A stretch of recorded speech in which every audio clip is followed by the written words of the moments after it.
Advice Alpha, the addition to the net return, the improvement in financial well-being, if you like, of a client by virtue of having a good advisor. Tremendously important. I've talked about it before. A number of other institutions have talked about it much more coherently than I have. And we see that what drives Advice Alpha, Advice Alpha, that addition to the net return that is nothing to do with the market, is largely the components are behavioural coaching, asset allocation rebalancing, effectively, the rebalancing part of asset allocation, the continuing part of asset allocation, asset location, wrapper choice, and drawdown strategies, as it were, where you take your money from when you want them. Now, the current uncertain state of the political situation in this UK, and of course Brexit and the impact that has on uncertainty in relation to investment, is a classic time to deploy behavioural coaching to good effect for the client. For example, you know, most investment advisors would definitely say it's time in the market that's most important and not timing the market.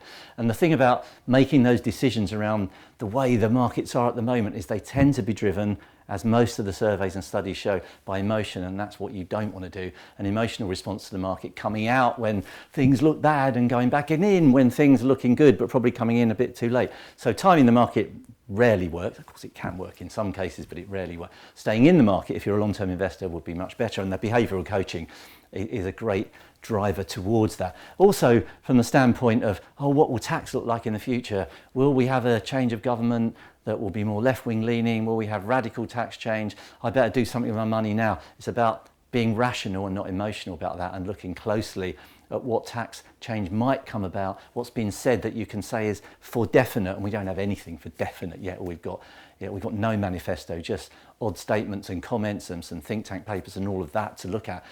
Almost certainly there would be quite a radical change. I think we can take that from if we had a Labour government or a Labour influenced government. But it would just be speculation at the moment. Use your reliefs that you've got, do all of that currently, but don't make emotional decisions. Take the benefit of behavioural coaching to have a rational, thought through decision. That isn't to say do nothing, but don't do something purely based on emotion. Those other two drivers, asset location and where you take your money from, are going to continue to be important whatever government we have.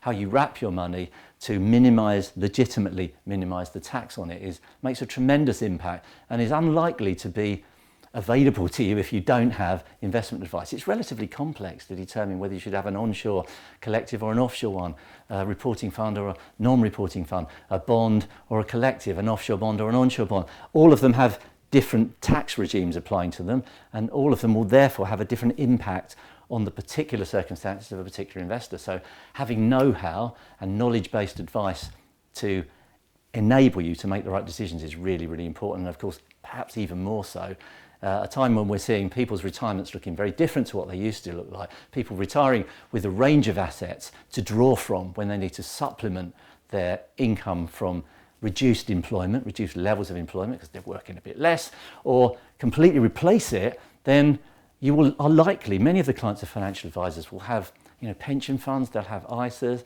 they'll have some collective investment, may have some insurance products, may have some property, all of that. Where do they take the money from that gives them and their families the best chance of preserving wealth, of minimising tax, part of the preserving wealth strategy, of taking a little more risk to get a better return by minimising the tax on what they draw out so that they receive a sum, the required sum, paying less tax on it and therefore needing to draw less from their capital reserve. All of that depends on having great advice. So there has never been a better time to deploy Advice Alpha, never a better time to talk about the benefits of Advice Alpha and to focus on the value that advice brings to really counter the constant commentary around the charge of advice. Clearly there will be a charge for advice. You get what you pay for. But if you end up in a better position than you are without it, then that has to be a good thing. I'm always reminded of the wonderful Tom Cruise, Cameron Diaz film, Night and Day. If any of you have seen it, where the Tom Cruise line is, you'll be better off with me than without me. The essence of Advice Alpha.